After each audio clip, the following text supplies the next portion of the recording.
guest, and we have a special segment here that we're going to call Minutes with Millionaire Maker Loral Langemeier. Loral, I am so glad you're here. We're going to cruise right through this, man. Here we go. Got it. Oh, she's already thrown up her book. Why don't you take less than a minute? Talk about your book. I feel like I'm on a quiz show. You're going to throw questions. I'm going to give answers. Like, here we go, really quick. Okay, let's go. All right. What inspired you to be the Millionaire Maker? They gave me the title. Like, this was McGraw-Hill found me. They wanted me to write what I was doing. I was mostly making millionaires in real estate. And they said, we want you on a 3-book series. So it was this one, The Cash Machine, How Do You Build a 7-Figure Business? How Do You Invest Alternatively? Did a 3-book contract. And at the final hour is how we came up with this on a focus group title. So I took the name and have been the Millionaire Maker ever since. Wow, I like that. And it was under a minute. You're sticking to our deal. Yep. How did your own financial journey shape your current strategies in wealth building?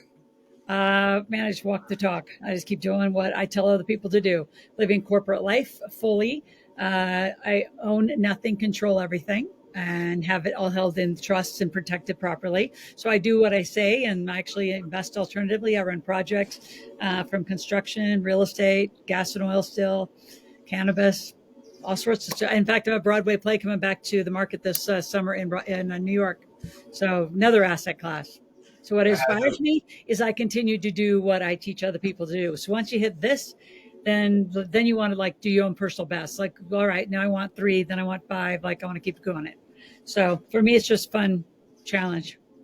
You're the perfect person for this. I knew I wanted someone who could really think on their feet, and I knew you'd be able to do this. So this is awesome. What's the most common misconception about being a millionaire? Oh, wow. Wow. There's so many. Which one would I pick? I'm on like hot seat now.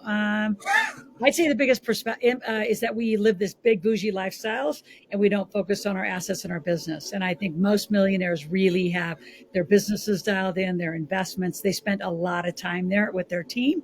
I think a lot of people think they're just on yachts and hanging out and spending money and living this bougie lifestyle. What I find is the people living those lifestyle don't have a lot of assets. And so they actually look good and not as wealthy. Not in all cases, but that's what I find. The huge misconception. Huge. I would agree with that. Real quick, before I forget, because I will, how does one get a hold of you? Because these minutes are going to be of value to them. So how does one get a hold of you?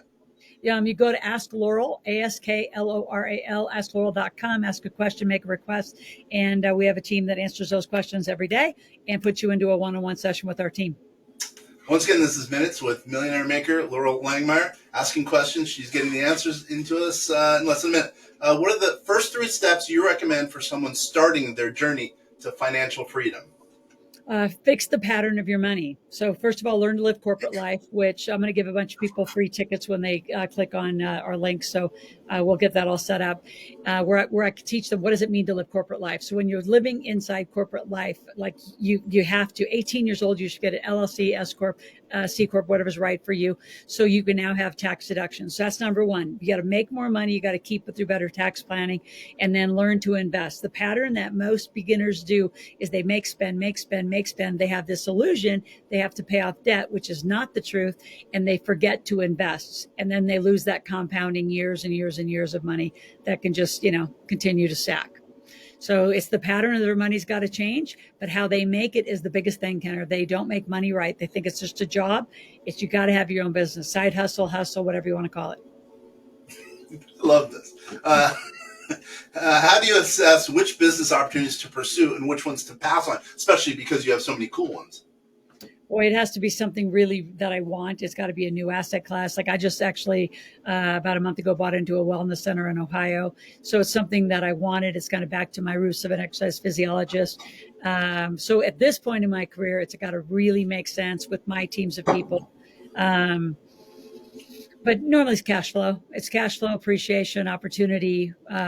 Where's the market? Where's the market share right now? There's a lot of stuff I would not do right now. Well, of course. I mean, that totally makes sense. What's one's financial habit you believe can change someone's financial life? Make and invest money instead of make and spend it.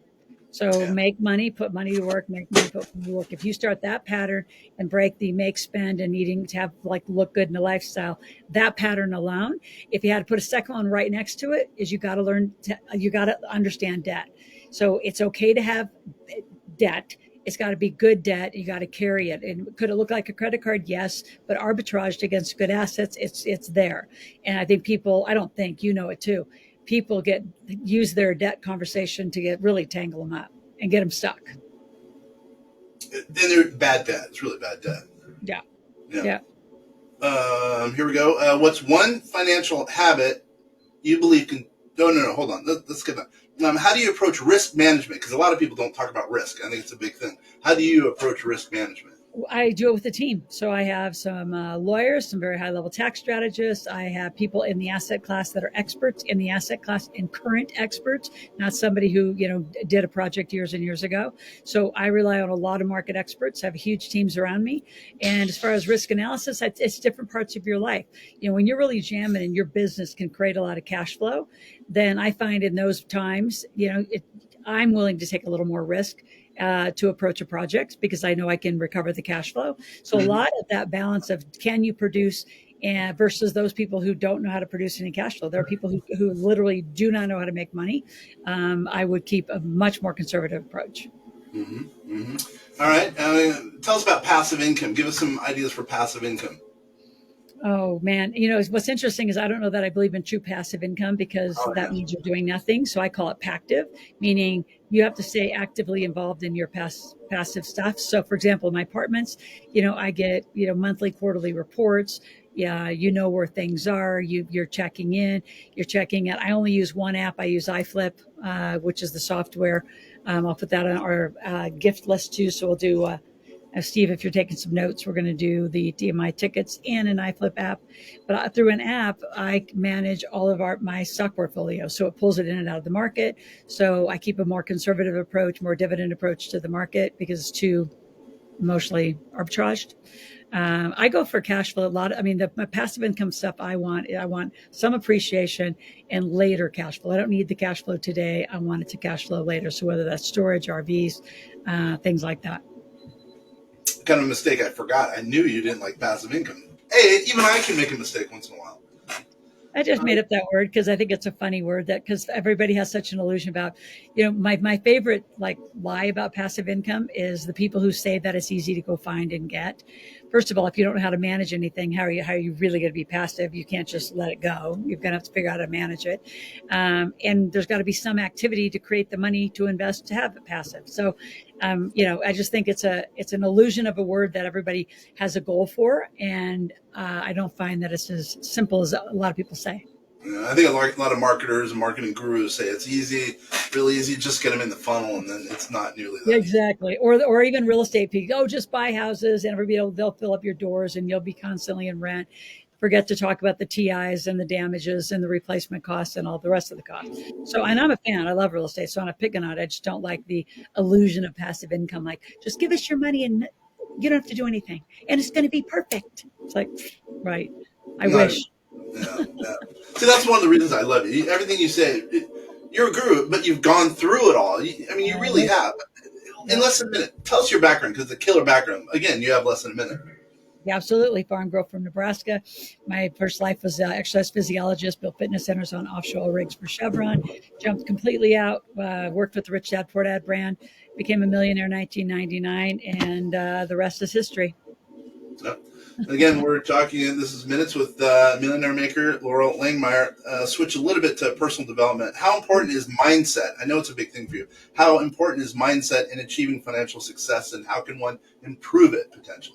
Well, so I take that approach very differently with all the experience. So I used to be more of the traditionalist that you hear everybody say, you got to be, do, and then you have. Now, I'm going to get you doing the right thing. So you're doing the right action. You know how to make money. You're doing it.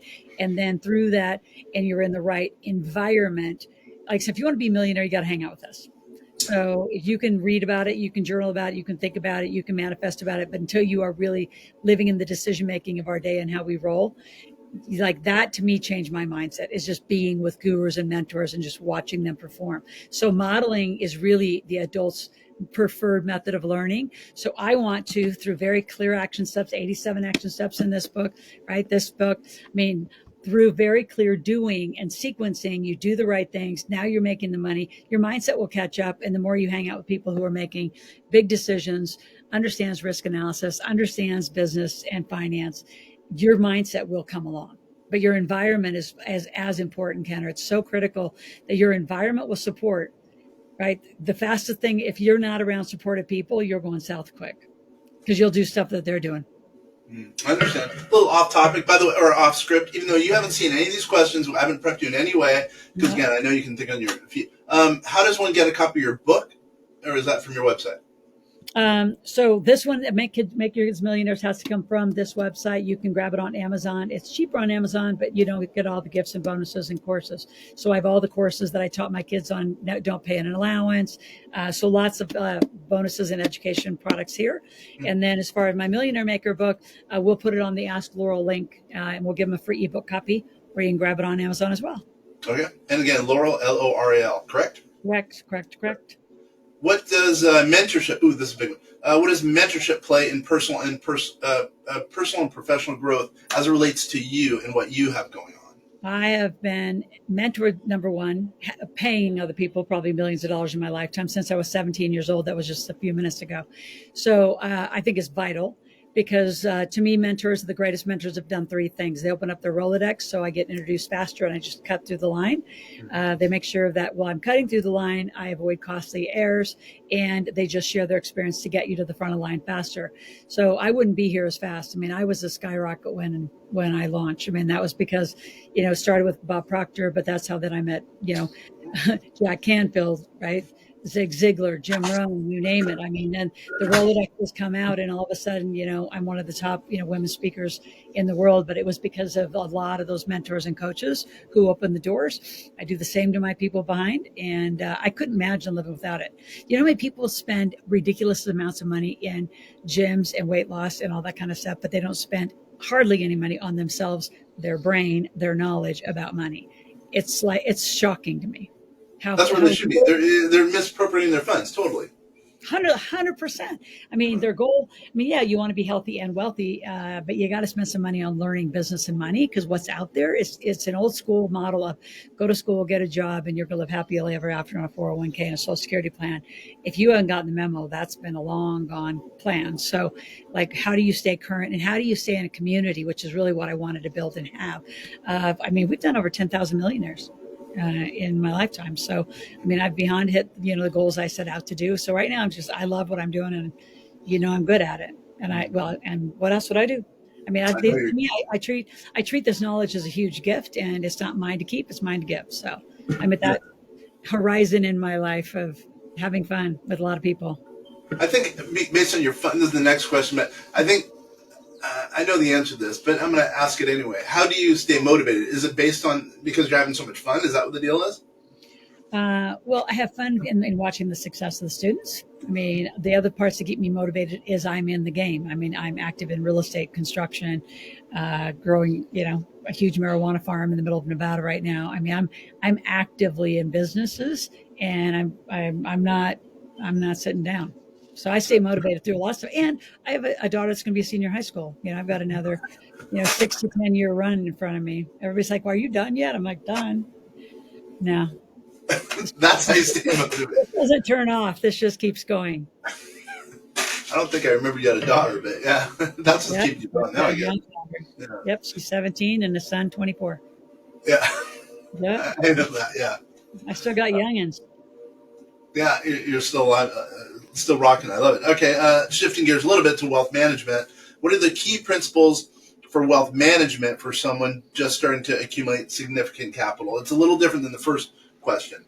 Yeah, well, so first of all, the wealth management needs to start, in my opinion, with the corporate structure, right? So make sure that you're in the right tax structure. I don't know how many people, I see using C Corps for assets that have depreciation schedules, or, they have an asset that has a great depreciation, which is a loss against your taxes, all this stuff.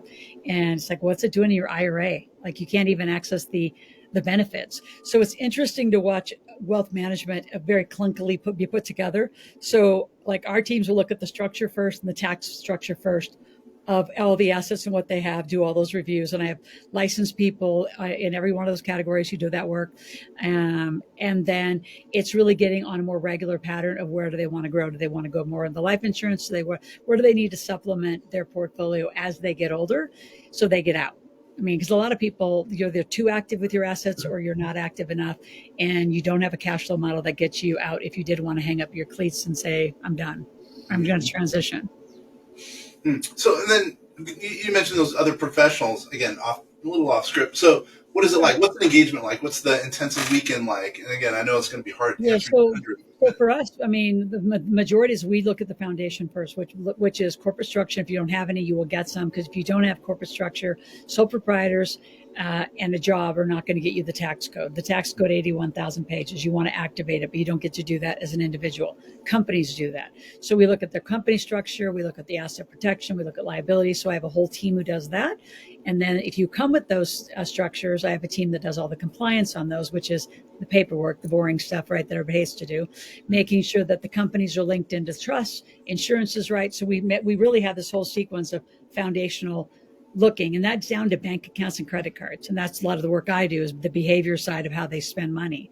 Because you can do all this work, right? You know this too. You can go into all these corporate structures and what we teach, but if you personally still pay for your phone, why? Your phone, your vehicles, your part of your housing allowance, your wardrobe. I mean, there are so many things that need to be on officer and director benefits, and they're deductions. They're not cost to you as an individual. And most people, they just behaviorally will not fit it. So even back to your wealth management question, it's shocking to me how many people are wealthy and still have a lot of gaps in their plan. It's shocking to me how they spend, randomly invest with people who have known to have lost the money. And I think what I see with a lot of busy, successful, wealthy people is they just don't have enough oversight to pay attention.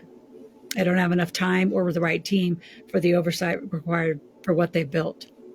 Well, I know you're a big hitter, and I'm sure most of your clients are pretty well heeled. But do you work with, on the lower end of the spectrum too, or no? Oh, I get them broken, falling straight off a cliff. No, I get them right out of, a pretty big accident usually. I mean, I just got a client who's going through just a horrific multi-million-dollar probate course. And it's like, well, is it too late? And it's like, yeah, I mean, parts of this is too late. I mean, we get people in the middle of their divorces. We get, you name it, man. Well, we have seen it all. And no, we actually don't get people because our client, honestly, Kenner, is not broke. Our client is somebody who is typically a pretty high level W-2, which means overpaying taxes. Their corporate structure is not accurate. They might own some rental real estate, not protected properly. They don't have a trust. Their life insurance is wrong. Like, they got all these problems everywhere. So, I mean, they don't know it's a problem because they're doing okay. Like, our better client that we can do the most results are those that are actually a little like got it together, and we just can really adjust and pick. That's where we see massive gains. But yet on the other side, I take anybody, as you know, I take the babies right off the street that have never made a dime, and they're not babies, but I'm talking baby entrepreneurs, people who have never made a dime on their own, and teach them how to make money.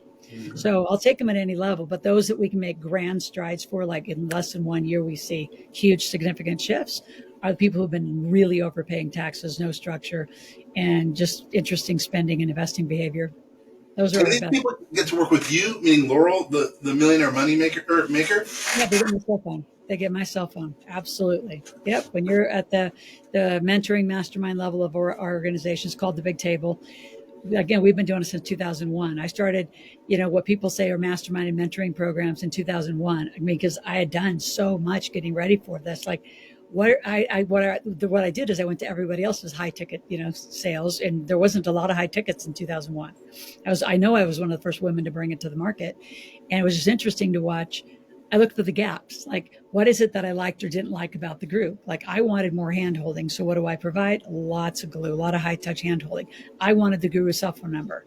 And like I know, a lot of people never do that. Like, you're never getting Grant Cardone's phone number unless you somehow got really close. You're not getting Tony Robbins, Richard Bland. And I'm saying it's bad. It's just a choice they made, and it's a branding choice I made. I follow Bob Proctor because I watched Bob doing it, and I'm like, are you crazy? You're giving almost like all your clients your phone number? He said, Laurel, they won't bother you if you train them right. I'm like, yeah. Anyway, I took a long path, following Bob's really high touch available, just, and people can do whatever they want to do. That was just my choice to do a really high touch mentoring and mastermind program. I And forgot we about Bob. create I totally huge, forgot about him. yeah, we create huge results that way. All right. Once again, this is Minutes with Millionaire Maker Loral Langemeier. Sorry about that. All right, let's go to entrepreneurs. I like this. What's the biggest challenge you see facing entrepreneurs in today's marketplace? Staying ahead of their market share. I mean, as Steve said, who does a lot of our, my reporting and working with me in marketing, it's creative fatigue. You've got to constantly be producing content. You got to stay up, like I know Instagram's changing, YouTube's changing, like all these platforms, you get it right. And I see so many people get it right. 6 months later, not even 6 months later, the algorithms change, the platform changes, the cost structure changes. Now you got to audit again. So I think it's an ever changing digital landscape that most people aren't prepared or have teams ready to do and ready to perform it. And then I think, for our industry, I'm going to say ours, meaning speaker, author, trainer, events are coming back to life. I just think this has become the modality that most people like and enjoy. And I think it's going to be an interesting cast of characters that end up trying to make it on the open market again. Because you don't see you don't see the next generation coming up, can't wait to put on events like that. It's really I'm not going to say a thing of the past because we do 2 events a year, but that's part of our fulfillment of our big table. I don't do just public straight up events unless I'm invited. So I think the industries are going to change. Distinctions are going to change. AI is going to, I think we're going to get the best and the worst of times with AI. We're going to get the best, but the worst is yet to be seen of how much it can affect people negatively. So I think there's just a landscape digitally that's going to be ever changing, and a lot of entrepreneurs don't have the teams to support it. And I'm also going to assume by the group you put together, everyone's networking, so it really helps everyone as far as entrepreneurship goes, correct? 100%. Because, I don't care if you're selling dogs, sheep. I just got a new client who sells snakes, like big Bilbo snakes. But what do they know to somebody who knows real estate, somebody who, does something else? They all cross collateralize that, just knowledge, assets, a lot of people who own traditional assets don't have an opportunity to own part of a surgery center with a bunch of doctors. The cross collateralization of knowledge and access to the kinds of diverse assets that are really in the world that you can't find because it's not Wall Street, we're Main Street. So we really teach, us probably, a good talk track too, is just to let people know. We teach to the Main Street, we don't do anything for Wall Street. They are antithesis. Yeah. You consider Wall Street the devil or what have you, right? Yeah. Well, it's uncontrolled assets, and it's an uncontrolled market that's run by market makers. You can watch it in the crypto spaces. I know them. I know probably 3 of the top Bitcoin market makers. They can run that. They can run up 20,000 in a day and take it back down and do a pump and dump. We call it, right? You run up the price, sell off, dump it. It's an interesting game once you start really understanding it. Right. So those are advanced things. So what's interesting about most people they can't ask the basic question, but they want answers to the most sophisticated. Like they're always going to get in the playing field and hit home runs. You just got to get to the playing field and hit some singles. So you get some confidence, you get some evidence, you get some strength, I call it muscle strength, like money muscle strength. Then you get some of the home run kind of tactics. But a lot of people don't want to do the time, the journey, the learning. They just want to all hand it to them or guess at it. And both of those are risky. Very risky and not worth time, really. Nope. Scheme things. Once again, this is Minutes with Millionaire Maker Loral Langemeier. I finally said it correctly. What's one thing to kind of close up shop? What's one thing, and again, a minute per reply. What's one thing that you think you want to, provide as knowledge to the audience before we say goodbye? What's one thing I want to give them? I'm going to tell them go to askloral.com. Actually, the link in the description, if they want, there'll be a / Can we cut this in the edit right now? Yeah. So, Steve, what's the link? Is it going to be / Kenner? Wait, you cut out. So that one. I'm just going to say that. I'll just say it's askloral.com / Kenner. And what they're going to get is 2 tickets to our Million Intensive Teaching to Live Corporate Life. They'll get a free ebook copy of this and a free copy of your iFlip app, the app I use that runs my stock market software. So we're going to give a whole bunch of gifts. We like gifts. I appreciate that. I'm sure everyone who's watching and listening to this. Well, totally knowledge, everybody says knowledge is key, but I mean, consuming it and applying it is where it really makes a difference. Just because you read this stuff doesn't mean you got it. Like, I want you asking questions, say, all right, when you say do this, is that what that means? So you're really verifying your knowledge and your thinking. People don't do that. They just read something, they assume something, and if it's even 10% off in money, you're off quite a ways. So I want to make sure that, the audience and the people that are following me are accurate and they know what they're talking about. Last thing I want to say about being accurate is make sure I have a lot of ripoff accounts, especially on TikTok. So make sure you are on Loral Langemeier, spell it properly, Loral Langemeier. So make sure that you're on the right account. And I have a lot of followers. And if they send you over to WhatsApp or sell you crypto or Forex, that's not me. We have a lot of that going on. If you have you heard a lot about that lately, Kenner, but I'm getting a ton of people bait and switching to sell Forex and cryptos and foreign currencies and ripping off my little audience. So I don't want anybody to get hurt. That's like I hear you. That's a huge compliment, though. That means you've done something positive in your life that people are following you. People are trying to rip. Yeah, it is sort of a backhanded compliment, but I hear people, or people come back and say, "Oh, but I just got ripped off." It's like, no, that was not me. That was some other. Again, AI is going to be an interesting, best and worst of times yet to come. I'll say that. We've been in AI since really 2018, and we've always said it's going to be, there's some good, there's some bad that comes of it, and hopefully if you're well educated, you're going to be on the good side of it. Yeah. Loral, once again, as always, I totally appreciate it. I know this is tough. I mean, answering some questions, you didn't know the questions beforehand. I just I limited it to a minute each. I mean, dude, you did well. Good. Appreciate it. It was fun interview. Once again, this is Ken French, MathSolutionsGroup.com. I'm out of here. Thanks again, everyone. Take care.